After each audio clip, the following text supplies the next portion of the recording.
Welcome to GenX Journeys, the podcast that's all about rediscovering, reinventing, and thriving. I'm your host, Paul Stroessner, and if you're part of Generation X, this show's for you. We dive into real stories of resilience, reinvention, and personal growth, all while celebrating the past and charging full speed into the future. Whether it's nostalgia-fueled throwbacks, inspiring conversations, or motivation to help you level up, GenX Journeys is here to remind you your best days are not behind you. They're happening right now, and you're just getting started. So let's get into it. Welcome, everybody, to GenX Journeys. I'm Paul Stroessner, and along with me is my GenX Book Club co-host, Suzanne Mattaboni. Hello. This is going to be a great episode. Before we jump in, I just want to say in 2006, I got my first iPod, and then maybe like a few months later, I discovered this thing on there called podcasts that I had no idea what that was. So I clicked on it, and I found out it was like radio shows, and Star Wars is one of my passions. So I just typed in Star Wars for the search engine, and it came up with Force Cast, which is now Rebel Force Radio, which I still listen to. It's like, oh, this is more stuff than just technology. And my biggest passion is the 80s, so there can't be anything about the 80s on here. But let me check. And then Stuck in the 80s popped up. So I checked that out, and I just loved it. And it was awesome. And it is actually still on today, and I'm still listening. And so I'm very excited because it's a little bit surreal. Finally seeing somebody that I've been listening to for like almost 20 years now. And Steve Spears is the creator and co-host of Stuck in the 80s. And this year is actually celebrating 20 years, and it's the longest running 80s podcast in the world. And he's also the author of a brand new book, Stuck in the 80s, 20 Years of Conversations with Pop Culture Icons Who Defined the Decade. And if that wasn't enough, he's also serves as a trivia MC for the annual Voyagers of the 80s Cruise, which will be starting up next week. As if you listen to last week's episode, we had Claire and Caroline talking about their past shenanigans and their future shenanigans on the cruise. So I'd like to welcome Steve Spears. Welcome to GenX Journeys. Wow. Thanks, Paul. I always love a good origin story. It's nice to find out how you discovered the podcast. Yeah. Way back in the early days. And when I first started listening, Sean Daly was already our co-host. But yeah, then of course, like I went back and listened to the past episodes, and I know you had started with Gina, and then Sean Daly came on. And yeah, it's been a wild ride. And you've had some incredible guests on there, and yeah, this has been quite an adventure for you. When you first started, what did it feel like podcasting? Did you see a future in it? Like, did you think that podcasts were going to take off, or how did you get started with this? No, nobody I think could have foreseen where things were going to go. I was assigned to create a podcast at my job. I was working for the daily newspaper in Tampa Bay, the St. Petersburg Times, which was the largest paper in Florida at the time. And podcasts were just a thing that we'd heard about. And so my boss had said, someone here has to take on an assignment. I want you to create a podcast so we can find out how to do it. Guinea pig. So Best way to figure it out. Everybody pitched an idea. I pitched two ideas. I pitched high school football refereeing, because I was a high school football referee at the time. And she's like, I'm not feeling that one. And I was like, what about, the music and movies of the 80s? And she's like, there's the correct answer. So the plan was to maybe do 5 or 10 shows just so we could figure out how to do it, how to edit, how to record audio, how to edit it. And, but we just kept going. We started getting emails from across the country, and created a blog to go with it and a Facebook page to go with it. And people were responding, and we were getting messages from around the world, and it just sort of started to blow our mind. And so the command from up above was keep going, see where it takes you. So that was 20 years ago. It's hard to believe. Yeah, time flies. So you recorded it Like, right? Was there a studio? What did that It's look funny. like? Yeah. I just came across some photos of the early days. The other, when I was trying to find photos for the book, I was asking friends, do you have any photos from those early days? And there's a photo of me and Gina sitting at like a cafeteria table with little handheld mics in our hands. No headphones, just no, we might have a page of notes in front of us. And that was us for the first 10 or 20 episodes. We didn't know what we were doing. We had an intern at the time, a fellow named Brendan Watson, who had done a podcast before at his university. And so he kind of knew how to do it. And so he was our producer for those first shows. And so we would just sit there and we would have a topic and we would talk and he would tape it. And he was like, I'll take it from here. And that's how they got done. It was the wild, wild west. It was the frontier. Yeah, that had some advantages. Like I said, like I just yours was like the only one that had popped up, and yeah, it happened to be really good. So yeah, It, we benefited from the fact that we were the probably the first 80s podcast. I mean, there weren't a whole lot to begin with, so I can't no, imagine anybody predates us. yeah, But the fact that we were so niche, everybody else was doing like really general podcasting, and we didn't have an interest in being general. We just wanted to talk about our favorite stories from the 80s and just shoot the breeze for 20 or 30 minutes once a week. And that's how it started. We didn't plan, we didn't have any grand plan for things to go beyond, 4 months. I remember at one point my boss came to me and said, congratulations, when we hit 25 episodes. We thought that's just, oh my gosh, we're Hall of Fame legends. We've done 25 podcasts. And she's like, congratulations, 25 podcasts. I'm like, oh, thanks. I said, but if I'm still doing this in 3 years, please come and kill me. So I don't know. I don't know why I Mopey Steve has to be Mopey, I guess. But no, it's just every year that we keep doing it, it's just 5 years, 10 years, 15 years. I thought 15 years would be pretty ambitious, but to hit 20 is just, mind boggling. yeah. If you think about it, yeah, like 20 years goes 2006, but 20 years before that, we were in the 80s. So Yeah. Well, I mean, I think in terms of, I was in my 30s when I started this. I was in my I wouldn't get to be in my 30s again. Yeah. Right.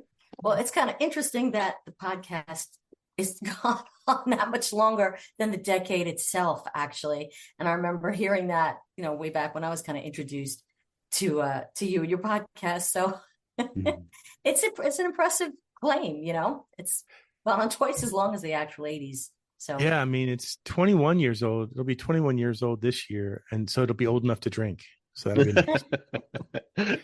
Yeah, and I do know that there were after that I did find a bunch of other 80s podcasts, but they didn't last or anything.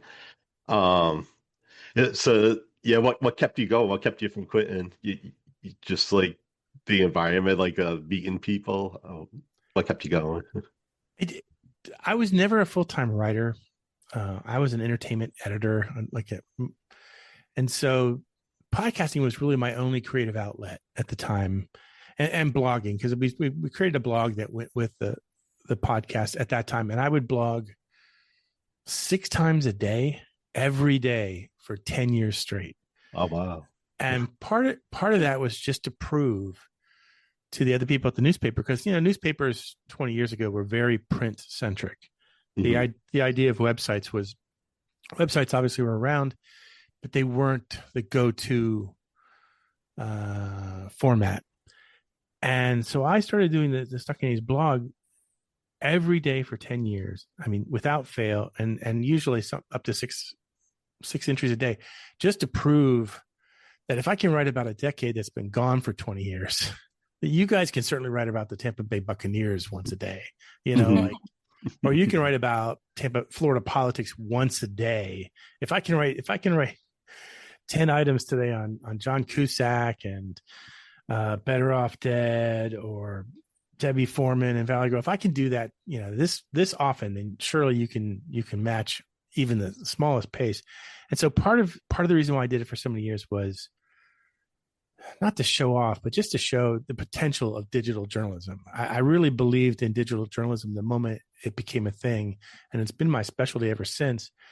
The podcast and the blog together were like sort of my statement that there's other ways to reach an audience, and there's other ways to engage an audience. And so that was a big part of the attraction. The other part of the attraction was, and I don't remember the date, but we decided we'd start trying to do live, which we decided we'd start to do interviews. And so we would see who would be willing to come on our show. And then again, part of it was a matter of, how do we do this? We need to learn how to do an interview for a podcast, because someone much more important than us is going to do this after us, and they're going to need to know how. And so once we started getting 80s heroes of ours on the phone to talk to us, that's the addiction level. When you realize you can talk to Kenny Loggins and he's going to sing to you for a second, or Brian Johnson's going to tell you how it was that he wrote Hell's Bells, or Debbie Foreman's going to counsel you through one of your breakups. When those things start happening to you, you don't quit podcasting, you double down. Yeah. And I think, even though probably the vast majority of our shows are not interviews, it's the interviews that are, to me, the most memorable moments, especially when you make a connection, like we've done dozens of times. And even sometimes when you talk to one of your heroes and you don't make a connection, and you have that horrible feeling of regret that you didn't do a good job today. You didn't bring your A game to interview Colin Hay today, and that was your chance and you blew it. And what are you going to learn from that? So it's a combination of feelings that go into the history of Stuck in the 80s. That was kind of what I was wondering, was how do you kind of scrunch up the courage to get on the phone with those people? How do you not be starstruck? How do you it's what I mean, composure? I don't know. do you remember there was once an SNL skit where Chris Farley and Paul McCartney, and it's him interviewing Paul, and he's doing a really, really bad job. Seeing that skit scares the crap out of you, and you realize you don't ever want to be that person. And I know it's meant to be funny, but at the same time, it's the sort of thing that keeps you awake at night, is take the time and really prepare for these interviews. And so for the most part, every interview that we've done, it requires a couple of weeks of prep time to go and to read their previous interviews, and to go watch YouTube clips, and if they've written a book, if you have time to read that, that's a bonus. It's not always doable in the time frame. But just at the end of the day, try to ask them questions that you think they'll rise to the occasion on. Don't ask Wang Chung why they named their band Wang Chung. Do your own research. So when I did talk to Wang Chung, instead of asking that question, I asked, I know why you named your band Wang Chung. My question is, 40 years later, do you wish you'd called yourself something else? But no, it's some of them, I talk about it in the book. I mean, I would feel deathly ill sometimes before an interview. All of the early interviews for the first couple of years, I would feel nauseous the night before. And just really, there was like the euphoria of bagging an interview, like someone agrees to be on your show, and it's this super emotional high that I'm going to talk to Huey Lewis. And then the night before, you're like, oh my God, these questions are awful. What am I going to do? He's going to make fun of me. I need to do better. I better at least know the name of his last album, even though it wasn't in the 80s. Did I read enough interviews? Did I do enough research? All the what ifs start to pile into your brain, and it would make me really sick. And but it always felt like, from the moment they said hi and said my name, that it just felt like that kind of went away, and that it just became a conversation. Yeah, you know what? That's so funny you say it. Well, first of all, it's ironic that you brought up that Chris Farley thing because I actually just posted that yesterday. I saw it, so I shared it.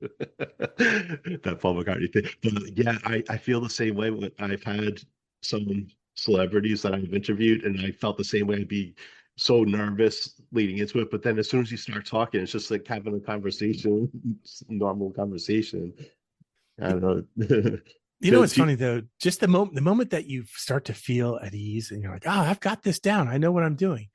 Then someone rolls around and throws you a curveball right at the top of an interview, and then you just feel all nauseous again. And it's just, oh, Cyndi Lauper, she we said something to her that she just that we just knew we started off wrong, and it just there's maybe 6 or 7 people that happened to where we felt pretty good going in, and then we started off with the wrong question and it just never recovered, and totally on us. I mean, totally on us. And it just when I went back and reread the transcripts 20 years later for some of these interviews, I just because listening to my own voice is a non-starter. I'm not going to do that. I'm not going to listen to it. I'm going to read the transcript. And I just sat there with my head in my hands going, oh, why did we ask that stupid question? What were we thinking? Why did we think that was clever? Yeah, I think she was wanted to promote something specific that wasn't 80s related, if I remember right. But yeah. She was promoting a blues album. and Okay, and, yeah. and that's usually the worst case scenario when you're talking to somebody and they're promoting something that has nothing to really do with their brand. And so when Molly Ringwald was on the show, she was in a touring Broadway production of Sweet Charity. And so she wanted to talk about Sweet Charity and Broadway and all that sort of stuff. And here I am like, I have to ask you about John Hughes. And you could just feel her just going, and this is the days before Zoom, so I can't see her. This was just a phone call, Oh, but you okay. could just feel her tense up and go, "Oh God, again." But when you go on an 80s podcast, then you got to make a little bit of a compromise as far as Yeah. the emotion. Yeah, yeah, Well, that's a little on them too, but yeah. well, I mean, but not always, because in the early days of the podcast, it was hard for us to explain to people what it was, because very few people understood what a podcast was. They understood that we worked for the newspaper. So they understood that they were talking to a couple of guys who worked at the newspaper. And we would say, hey, we're recording this for a podcast, but we're also going to use it for a news story. And they're like, oh, okay, I guess I understand what you're saying. So a lot of times I wouldn't tell people the name of the podcast. I'd say these days I say it's an 80s podcast. I don't always say, hey, it's the Stuck in the 80s podcast, because they take that a little too literally and they think that I'm applying it to them. And I'm like, no. I'm not saying you're stuck in the 80s. I'm saying I'm stuck in the 80s.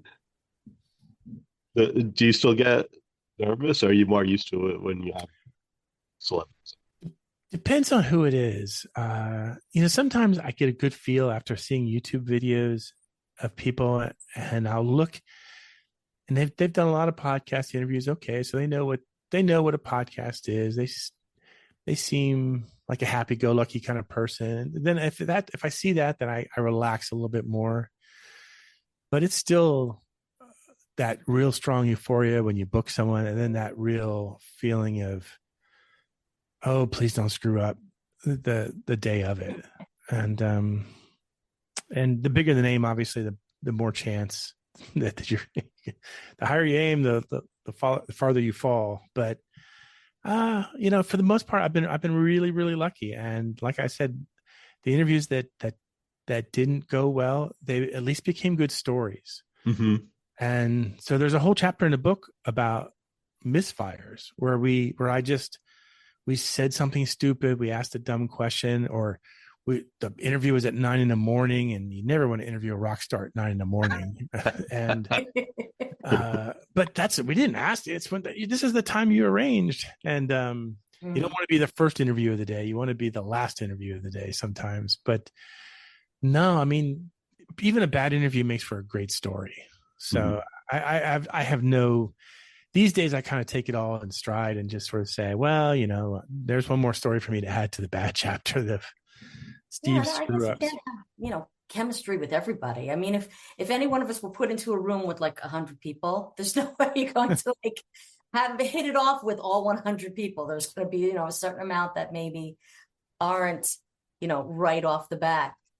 Yeah, I mean, the great one thing I noticed too, the UK artists are by far the easiest to interview. They are much more. They have a lot more gratitude for their career and a much more humble attitude, and are very much more giving with their time and their stories. I would just say in general than their U.S. counterparts. That's not to say I haven't had a million great interviews with U.S. ones, but the ones where I feel like there were the biggest misfires were, with the U.S. ones, and they didn't all make the book. Obviously, there's only about there's only about 65 or 70 interviews in the book, but I had to make choices towards the end. So Tommy Lee of Motley Crue is not in there, and Russell from Air Supply, that interview is not there, and Mike Score from Flock of Seagulls didn't make it. Not that they weren't great stories, but sometimes when I went back and I read the interview, and I'm like, what do I take from this? What did I learn from this? And that didn't seem to stand the test of time as well. But what made you decide to write the book to begin with? 20 years just seemed like a good time to take stock of what we had done. I get this feeling, and I think I've articulated this a couple of times on the podcast, that when I tell these stories, I feel like I'm downloading them into an MP3 and then uploading them into the podcast universe. And then I think somewhere in that process, I feel like I erase it from my head at the same time. Like, I've told my Duran Duran story. It doesn't have to occupy any megabytes in my brain anymore. Mm-hmm.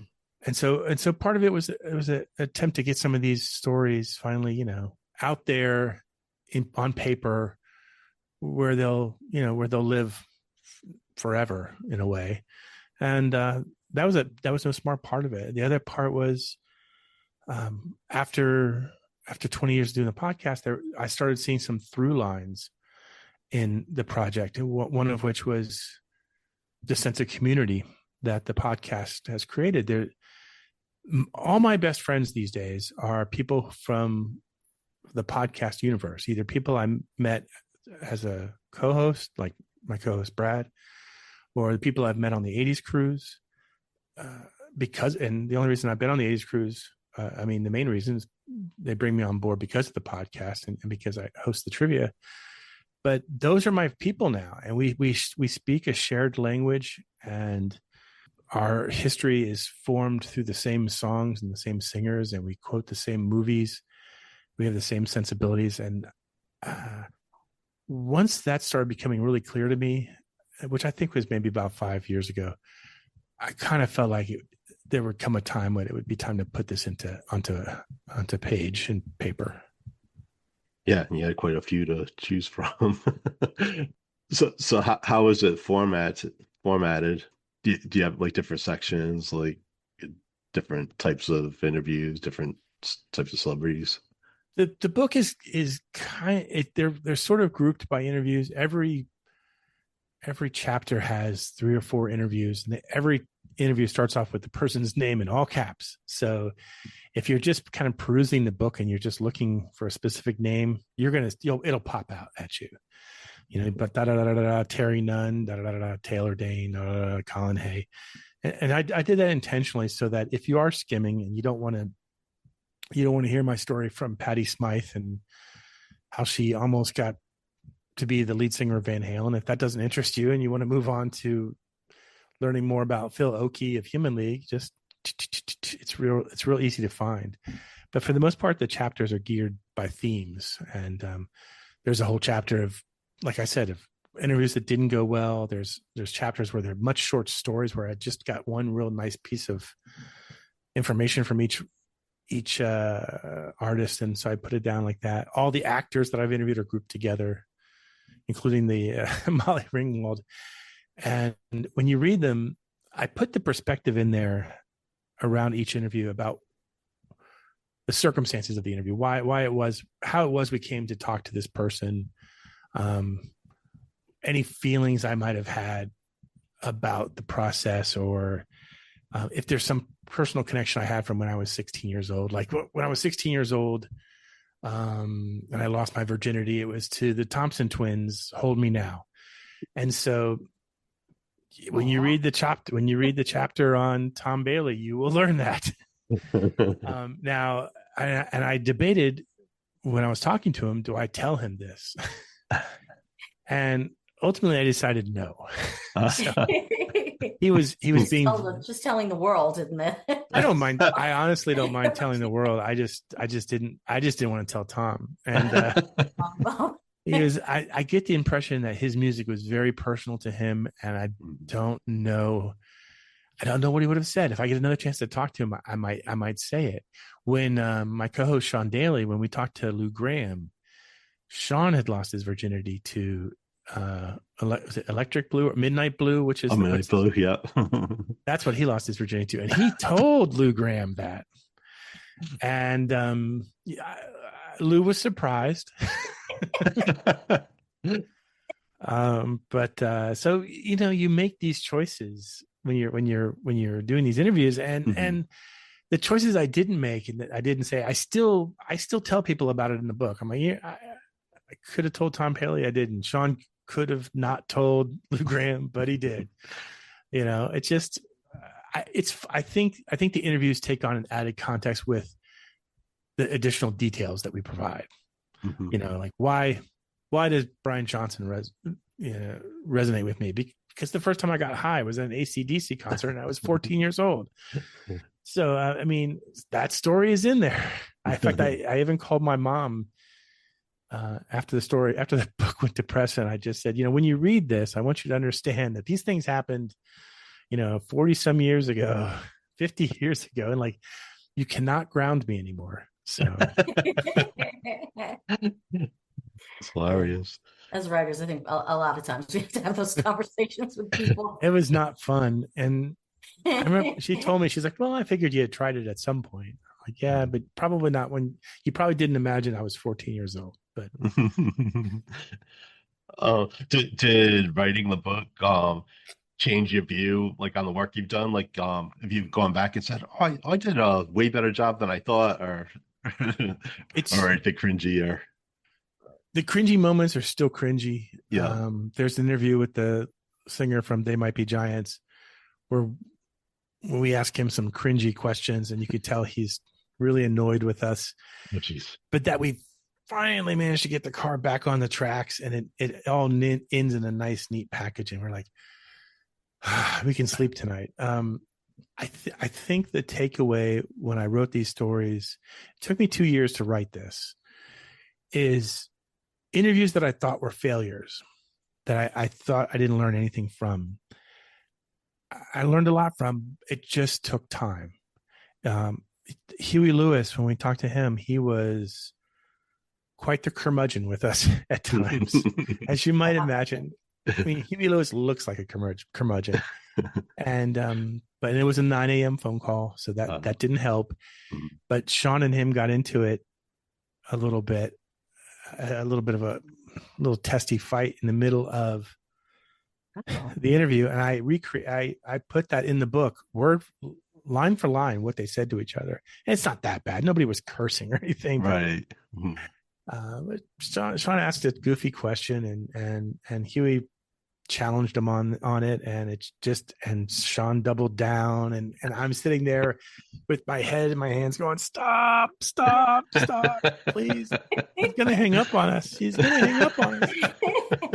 And I guess we're piecing things together because we just did a podcast on Huey Lewis and got to hear someone else's story about meeting him at a con, scaring him as a fan.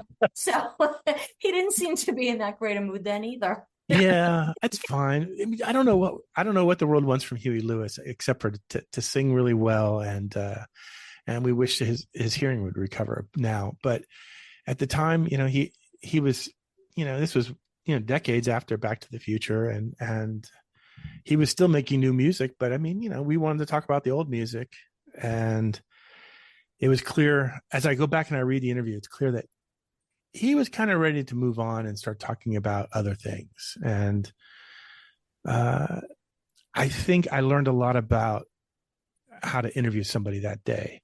And I learned a lot of it that day. And then I learned a lot about it in the last 2 years when I read it again. And I understand that Huey was being Huey. He was being true to his brand. He was very proud of what he had done, but he was also very, very proud of what he was still doing. And he was acting like any of us would act if challenged on that, even if it was in jest. So yeah, I learned a lot about what it means to connect with somebody and to show them appreciation, and to more than anything, to really listen. And just sometimes you just got to put the questions aside and just have a conversation with somebody and let it go where it goes. Those are always the best interviews, always, without a doubt. When I talked to Steve Perry, I had 10 questions for him. And at the end of this, I think I ripped through those in like 5 minutes. And then after that, we just had a conversation for 40 minutes where there was no agenda. It was just two people, talking about time and the present and the future. And it was a wonderful conversation because it wasn't so structured. Mm-hmm. Yeah, Right. those are the best conversations, I think. Yeah. Going back over the transcripts and such, did you feel the need to kind of edit certain things to like protect people 20 years later, as far as what ages well, what doesn't? I'm just kind of curious on my end if that played into your construction of the book. The only editing we did was just cleaning up the grammar a little bit. So you would take out some of the false starts and the overuse of certain words, like is a word that gets overused a lot. And so I tried to clean it up and take out anything that slowed down the digestion of the thought that they were expressing. But I was lucky in the sense that I don't think anybody ever shared anything that was inappropriate then or inappropriate now.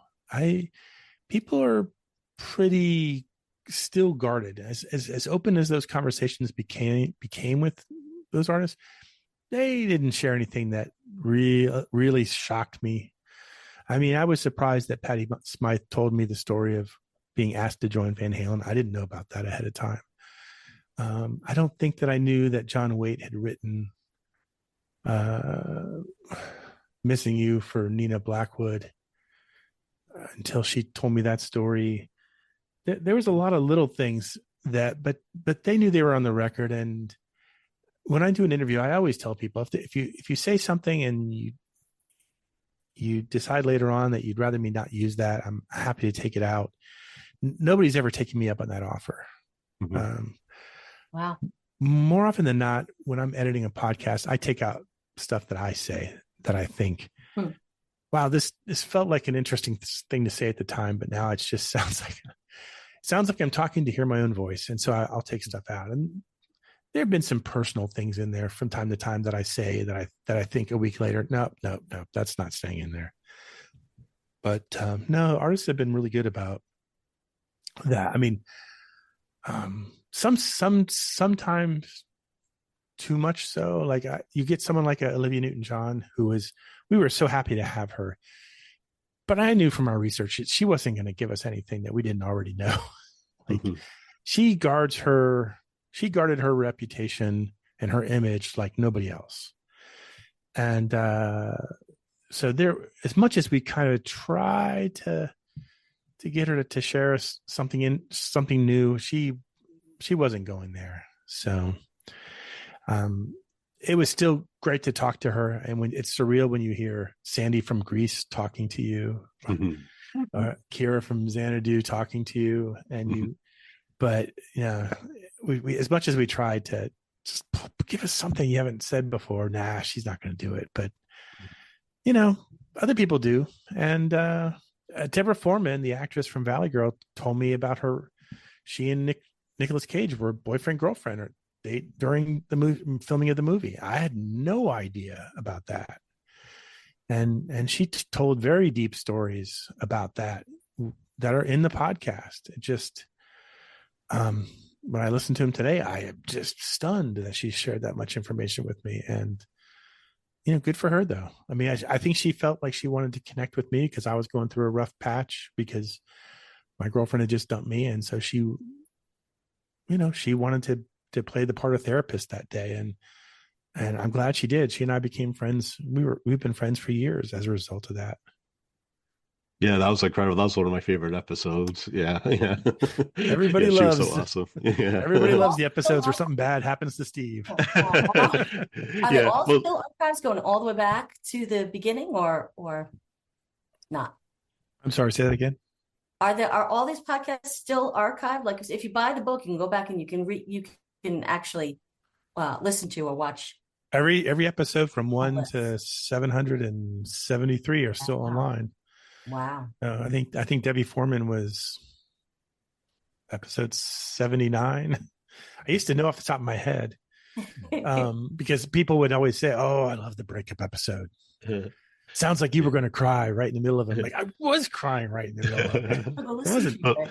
well, I think it was more her, the way she handled it, the way she was talking to you. She sounded so kind, and it just like it brought her down to earth. That it made her feel more like a real person. So I think that had a lot to do with it too.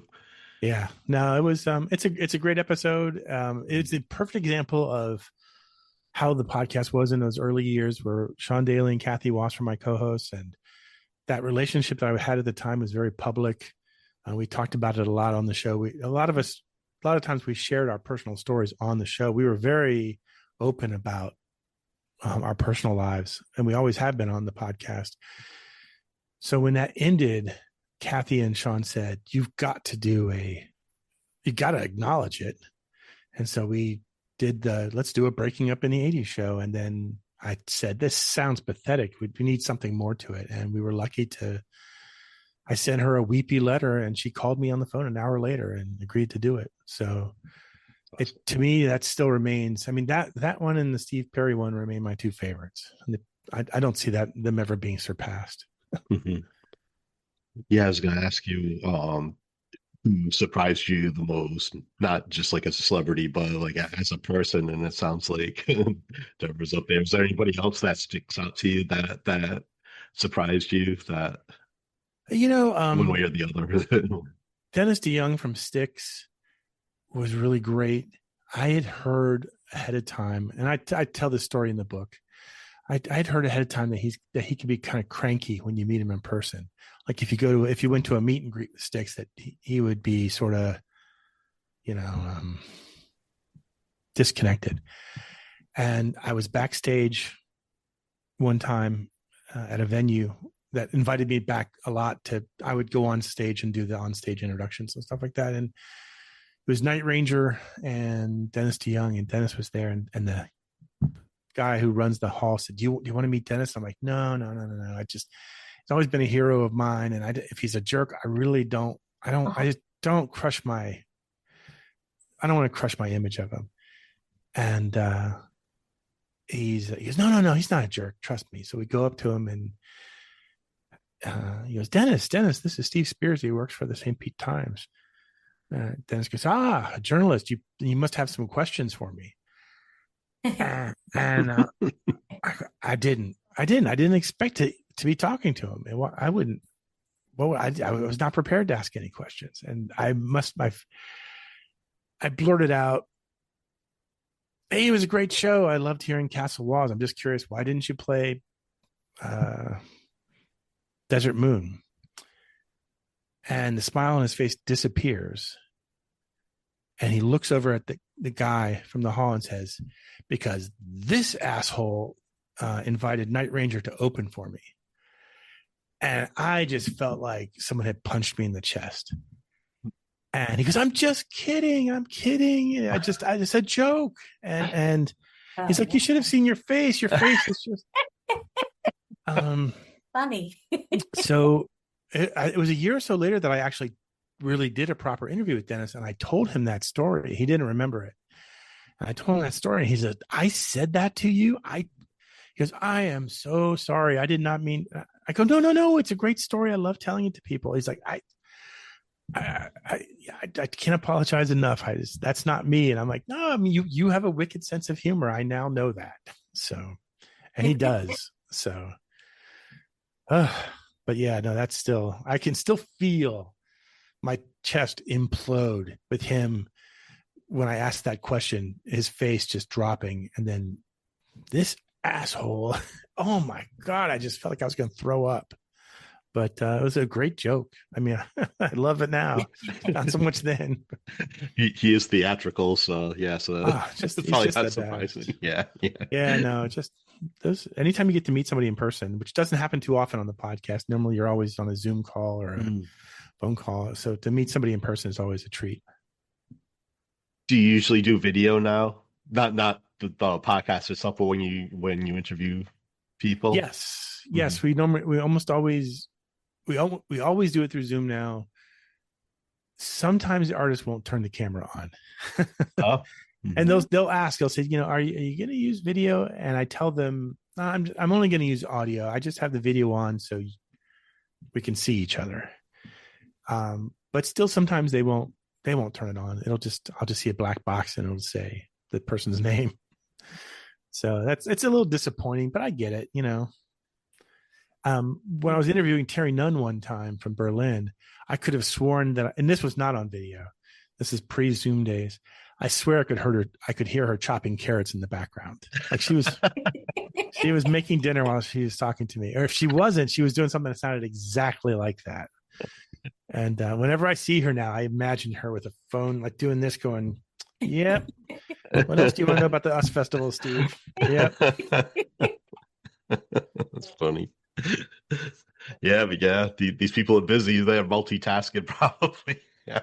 I'm gonna see her again too in a couple of weeks. She's gonna be on the 80s cruise, and she's one of we get VIP guests for our trivia who come up on stage with us, and so I lightly give them a Q&A while we're showing the trivia, and she's one of our guests. And as much as I would like to ask her about the carrots, I'm sure she doesn't remember that interview. Yeah, right. Yeah. That's if there's anything I wish I could do, I wish I could go back and say, you remember that time when we talked? I have this one follow-up question, but I know nobody remembers that stuff. So I won't torture her. We have her and Taylor Dane and then Alan Frew from Glass Tiger, our 3 guests this year. A previous year we had Midjur from Ultravox, and that was surreal. He was telling the story. I found out right before the interview that Dancing with Tears in My Eyes is based on him reading the book or seeing the movie On the Beach, which was a movie from the late 50s and stuff. And it was my dad's favorite movie growing up, and it meant a lot to him. And we watched it together ourselves a few weeks before he passed away. And so Midge is telling this. So I find this out, and I ask him about that, and he starts telling me, telling the whole audience, there's a few hundred people there about it, and I just start to lose it there, and I'm like, oh great, now I've cried with Debbie Foreman and with Midge Ure, and also with John Parr when John Parr played the acoustic version of St. Elmo's Fire to me on a podcast. So yeah, we're starting to add up the Wimpy Steve moments pretty quickly. Oh yeah, I guess we could talk about we talked about the cruise with Caroline and Claire last week. We can talk about you were there right from the very beginning, right? From the first cruise. Yeah. This will be my 10th. This is the 10th cruise. We skipped 1 year during the pandemic. Everybody did. Yeah. It's changed a lot. That first year we had Huey Lewis, Richard Marx, Kool and the Gang. Jefferson, Starship. It was a really good lineup. Naked Eyes, Wang Chung, I think. I used to have a poster in here somewhere of that. But no, every year is different nowadays. It's just there's up to 17 bands, and every night is a theme night. So it might be the jocks versus the preps, or the punks versus the new wavers, or whatnot. And then every year there's what they call pop icon night, and it's usually the second to the last night where everybody brings like their A game as far as their costumes go. Mm-hmm. And Brad and I are two of the judges for that, for the first round. Like we choose the finalists, and then the crowd applause determines the winner.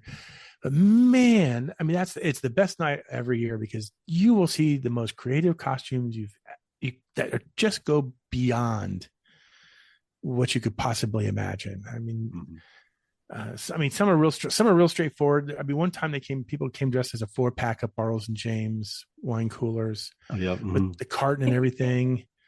One year, there's a woman in a bathtub with bubbles. It was for Calgon, Take Me Away. Yeah, we just talked about that. They're friends with Claire and Caroline. Yeah. Oh, are they? Yeah. Yeah, there's just so many, and every year there's one that just blows us away. And the thing is to judge that contest and then run and hide, because if there's somebody you didn't pick as a finalist, they're gonna come find you. And so there've been some. You have to be able to withstand that afterwards. Like some of these, there's just a lot of costumes to pick from, and it's really hard every year to do that, to narrow it down. I feel bad, but you're really not. I don't even know what the grand prize is. I think it might be $100, but it is such a great event every year. And like I said, you need a vacation after it to come down from it. Thankfully, it's a Friday to a Friday this year, so I'll have 2 days. I have Friday, Saturday, Sunday to kind of recover afterwards. And but man, it's one of those ones. I know there's other 80s vacations out there, but this one is the first one, and this one is the best one. And I can't recommend it enough. Everyone who's ever gone, it's hard to stop going once you've gone to one. You just can't. Every year you might say, yeah, this year I kind of want to go to Europe, and then you see the lineup and you see the theme nights. You're like, oh, I really want to see Night Ranger. I really want to see Adamant. Oh gosh, is this the year the Human League is on? Oh, I can't. I gotta go see Human League. So yeah, something for everyone. Yeah, and that's probably why it keeps growing too, because everybody keeps coming back, and then you want to get new people too. So yeah. They do a great job of mixing. There's rock, new wave, R&B, some hip hop every year. No country, but I mean they have their own crews. Okay. But everything else is there, and it's and then all the music that any place you are, whether it's in the spa or the fitness center or the dining room, the overhead music is always 80s music. They get these incredible tribute bands to come on every year. There's like 3 or 4 of those, and they'll be performing by the pool or doing late night shows. It just you never get tired. But of the live music, I think they say that there's 60 concerts during the week or something like that. It's something ridiculous. Wow. You can't see it all. You got to make wise choices. Yeah, it could be strategic. So do you do the trivia every year, or was it just a certain number of years that you've done it? Every year. It was a surprise the first year. Somehow they forgot to tell us until the last minute. And so Brad and I think it was like literally a week beforehand, and the guy who was in charge at the time, who's not there anymore, and he may have told it and it just didn't thought, but I don't remember him saying it, but he said, "You got all your trivia questions right?" I'm like, "Ooh, what are you talking about?" So we had to write them in a real quick hurry. Nowadays, it takes me about 3 or 4 months to write them all. I start 3 or 4 or 5 months ahead of time, and during the course of the year, I'll send myself ideas, little emails. Oh, let's do something this year where we just focus on sax solos. And so we'll just play you a sax solo from a song, and you've got to name the song, and we'll call the question, I want your sax. Okay, good. So now pick 5 of them. And so, every year we do it. It's a couple of years ago, we had Sebastian Bach as our guest, and we had been warned ahead of time. Hey, don't mess around. Don't be cutesy with Sebastian. He doesn't really like that. And so we thought, okay, no teasing, no nothing like that. And he came out there, and it was like watching a stand-up comedy routine. He had everybody in stitches for an hour. He was singing the final countdown. He sang the theme song to WKRP in Cincinnati. it went on and on. I don't even remember. I don't even know if we got through all the questions we had for trivia that day, because it was just like Sebastian Bach, the stand-up comedian, and it was rolling with it. 500, 600 people crammed into this room for it. It was hot and steamy, and just the people laughed so hard that they couldn't open their eyes. It was just an incredible once in a lifetime experience. And so you're always, you always got to measure them up to that day. But we've had sing-alongs with Howard Jones, so it's every year is completely different in a way. You just never know. This year we have because Brad and our wives aren't coming this year, which means that we don't have to go to prom this year. So we don't have to dress up. Mm-hmm. And so we were trying to think of what can we do? We don't have to go to prom anymore, because there's every cruise has a prom. And why don't we just host another trivia session? So we're having the first ever after dark trivia session, and all the questions are a little risque, rated R. So it's I'm really I've been playing with those questions for months now, trying to get them the right balance between funny, educational, and naughty. And hopefully I struck the right balance. So that's what I'm looking forward to the most this year is after dark trivia. I'm just curious how many people are going to show up, because it's at 10:30 at night. Mm-hmm. So people are going to be people are already kind of tipsy when they come to trivia at 2 p.m. If we do trivia at 5, people are well on their way to having an amazing evening that they won't remember. At 10:30 at night, He's gonna be fun. we're gonna need bouncers. Yeah, no kidding.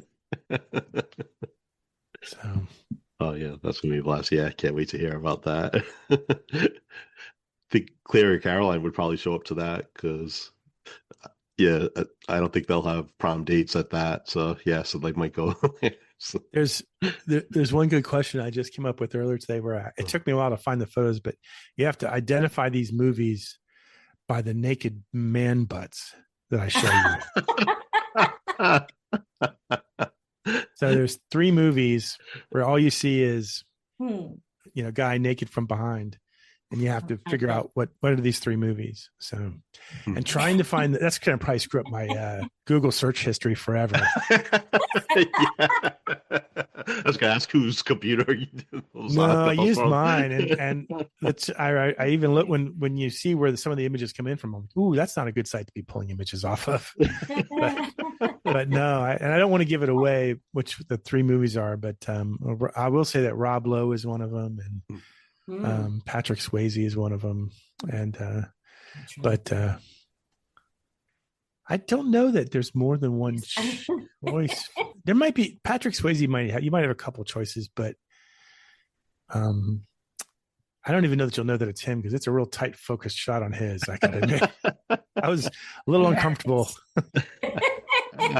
but no, that's gonna be fun. I've been wanting to do that forever, because normally we it's usually more PG-13, but we used to get not threats, but some people still get a little angry that the questions are a little too hard, and I always feel bad about that. We want you to get at least 3/4 of them right. There's like a finely tuned formula where you want to be able to sort of look at any question and say, I know the answer to that, I just can't I can't think who it is, or I know that song, I can't write it down. I want to try to avoid the questions where people are like, I have no idea what he's talking about. I don't even know if that's an 80s movie. Right. So every year they get a little easier. Just because I people are having fun, and you have more fun when you get the questions right. So sometimes they're multiple choice, sometimes they're true or false. Or you are on a ship, true or false. Bingo. Yeah, like a lot of us, our memories are starting to go anyway. So some of it might sound familiar. You can't quite place it. Yeah, been better at trivia 5 years ago than now, and better now than I will be 5 years from now. So, yeah. Oh, yeah. So let's say 20 years from now, somebody finds the show, your show from the first time, but what do you hope that they feel about the 80s? Oh, you mean if they find the podcast for the first Yeah, time? yeah. As long as they don't find the first episode. If I could do anything, I would take those first 40 or 50 episodes and jettison them into outer space so that nobody could hear them ever again. They don't stand up, obviously, to the test of time. I hope that they would feel the shared memory. I mean, I think that some of the memories of the 80s are just going to last, beyond our time. Mhm. And I'd like to think that we hit on those in the podcast. I like to think that we honor a lot of the music that is timeless. We explained well why it's part of our shared memory, why it created a community, why we are nostalgic for this particular decade. I think that's maybe the hardest thing for people to explain about 80s nostalgia who didn't live through it is why we're so stuck in the 80s, why it's still is important to us this many years later. I mean, in perspective, think of it this way. In the 80s, if we were talking to people who had a podcast about the 1940s, would we possibly understand what it was that they found so special about that decade? I don't know. I'd like to think if you listen to this podcast 100 years from now, you'll understand why we thought the decade was so special, and you'll feel the connection, and you'll want to get to know the people who are sharing these stories. I think we've interviewed a really wide variety of people over the years. Suzanne being one of them, and to be honest, one of the podcast categories that people like the most is when we interview authors. Whenever we have an author on the show, I get a lot more feedback from people because everyone's heard everything that Donna and Bono has to say about life, but talking to the authors and finding out what inspired them about the 80s to write their books is still very, very interesting to people, and people love discovering new books about the 80s. So I just did a couple author interviews in the last month or two, and there's some scheduled for the next month or two. So as many times as I talk to a Howard Jones or a Tom Bailey or a Thomas Dolby, I love talking to a Suzanne Mattaboni, or a Becky Kliss, because I feel it's, we're breaking bread over common ground, and it's always wonderful to hear, how our memories intersect. It's beautiful. That's perfect. Mm-hmm. Yeah, I have noticed how you be getting a lot more authors on too. So yeah, that I love that, especially it's people our age that are writing about that time and everything. So yeah, it's true. But I think we do have a common thread of feeling like that it was kind of lightning in a bottle in the 80s. It was something that is really hard to explain to people and reproduce. And in writing about it, that's what you're trying to capture. And, to get to live in that world for that point where you're writing about it is, even that is special, I think.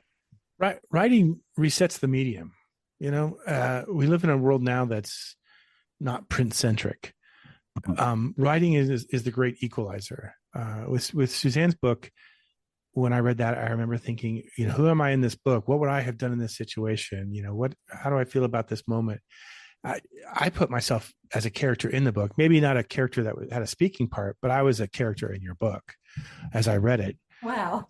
And that's what makes those kind of stories so great. And when authors can build memories like that you can inhabit, and feel like you're part of, that's when the magic happens. Exactly. Very well said. Yeah. Yeah. So you just feel like you're back there again. So, yep. Yeah. I mean, it's the reason why we still decorate our offices. There's the reason why I still have like a circa 1981 boombox behind me. I want, yeah, it's like the movie Somewhere in Time, where Christopher Reeve has to dress like it's 1918 again and convince himself that he's traveling back in time in order to do it. I think to some degree that the podcast and this office although there's certainly enough modern things around here too. As I sit here staring into my microphone and my Right. 40-inch monitor, my computer, you just, that ability to take we always call it the podcast time machine. When you can create a podcast time machine or any sort of time machine, you go back to that time and you feel like you can smell the pizza at the roller rink, or you can, the echo in a mall, where you're standing on top of the escalator and you can see the gap and on one side and things remembered on the other. And there's that skeezy McDonald's that you worked at for 6 months one year. And, anytime you can recreate that moment, it's just special. And books, I just think, are such a great medium to do that. Yeah. Yeah. Absolutely. Yeah. I love that the kind of the iconography that is used on the cover that I'm looking at here on Amazon is somewhat similar to what you've got behind you in Paul. I think what you were saying before about us all being a community and all kind of communicating through these same memories and images and song lyrics and sounds. I think it just goes to show that we all kind of have the same things ingrained in our brains as far as what the 80s looked like and felt like and sounded like. And, to me, that's a really cool thing that. Yeah, I had to pull up the book so I could see what you were talking about. Yeah, we're matching. Yeah. Yeah. That is crazy. It's like you've taken my book and you turned it into your background. Yeah, my daughter had said to me when I asked her about, I had switched to a new cover, and it really doesn't have a lot on it. It's sunglasses. And she had said to me, well, no, the color scheme is 80s. People will know it's 80s by the colors. And I think that's all you need to plug into just that kind of vibe of the decade, is like a few visual cues or musical, cues that you hear. And we're all right on it. Yeah. If you look at the cover too, I didn't notice it the first. I didn't design this cover. I had a book designer named Tammy Deaver who did it, and she's fantastic with TLC Book Designs. And she and I worked hand in hand on this project, and she designed the interior and the cover. I didn't notice the first time she sent it to me that, but every one of these little cassettes that are scattered around have names on them of the people that I interviewed. And I did not notice that when I didn't notice that. I was like, oh, that's cool, all these cassettes. And she's like, did you see the names on them? And I'm like, oh, wow. So, and then cool. Theoretically, that's me. That is a silhouette of my head, is how I looked in the 80s. Oh. So we had to. That was Tom Cruise. Well, there's a little bit of a faint mustache. I had a mustache back then, and you can sort of I can see it here, but nobody else can. As long as I can see it. So you want to tell people where they can find your book?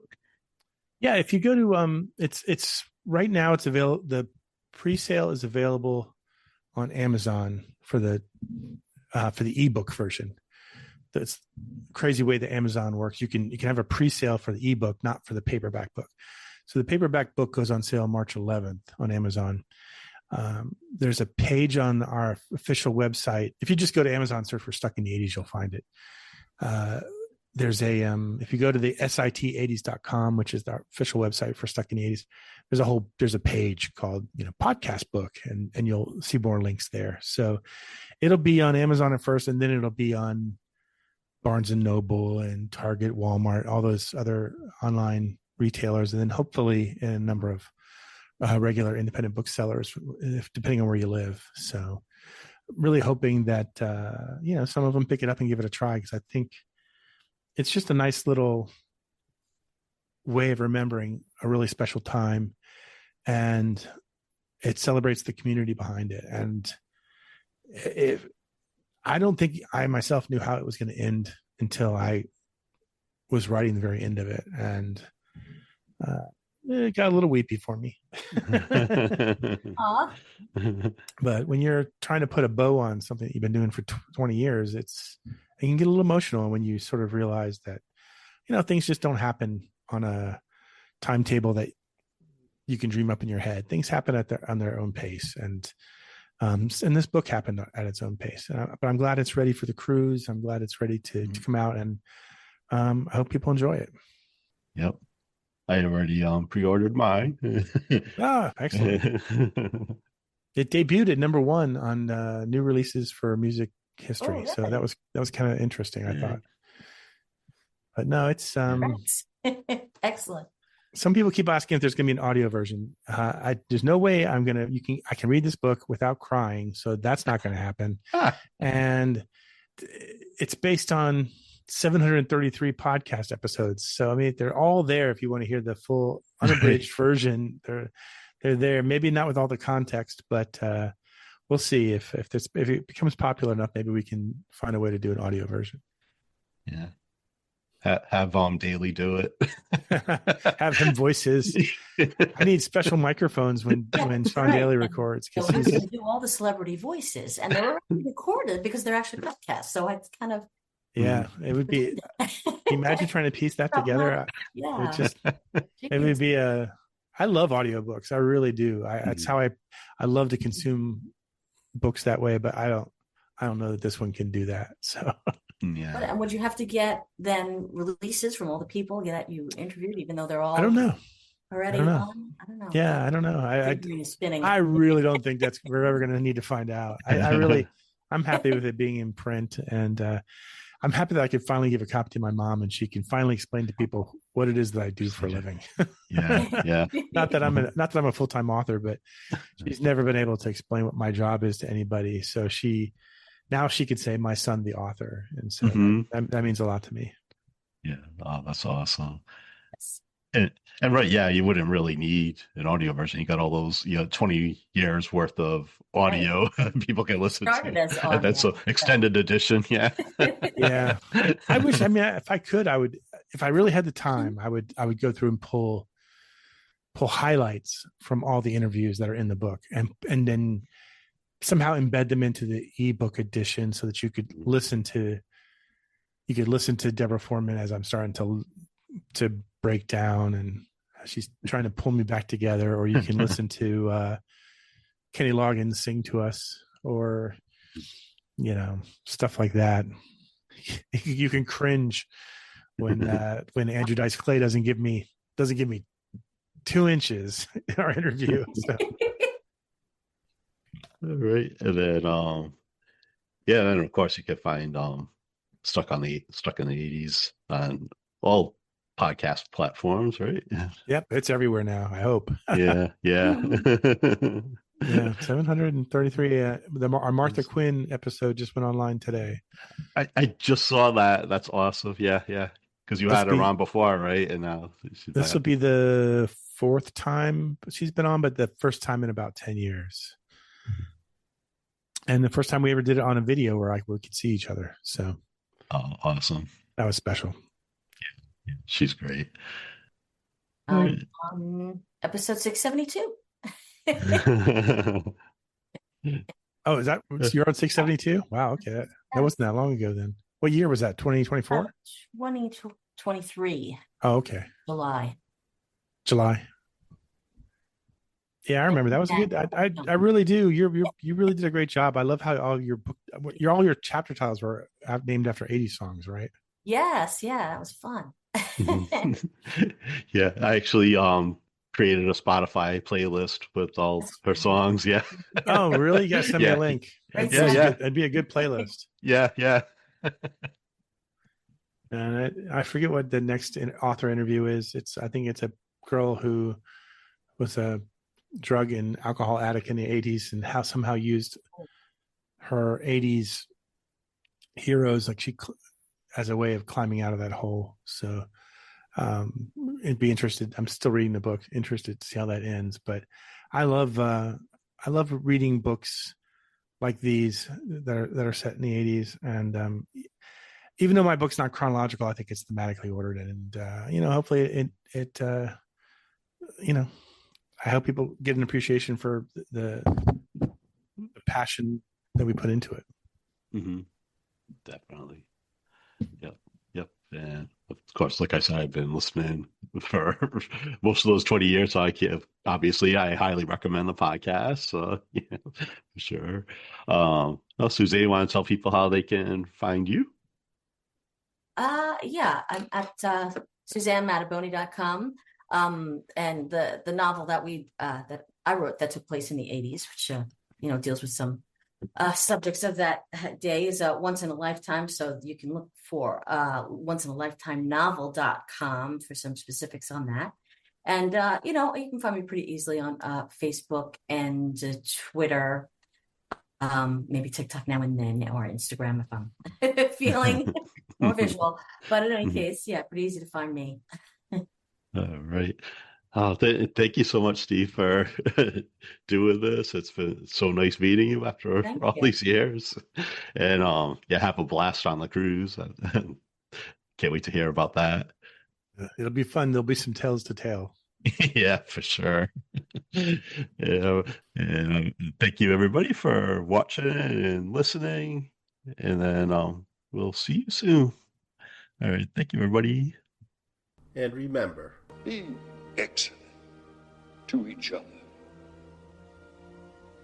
And party on, dudes!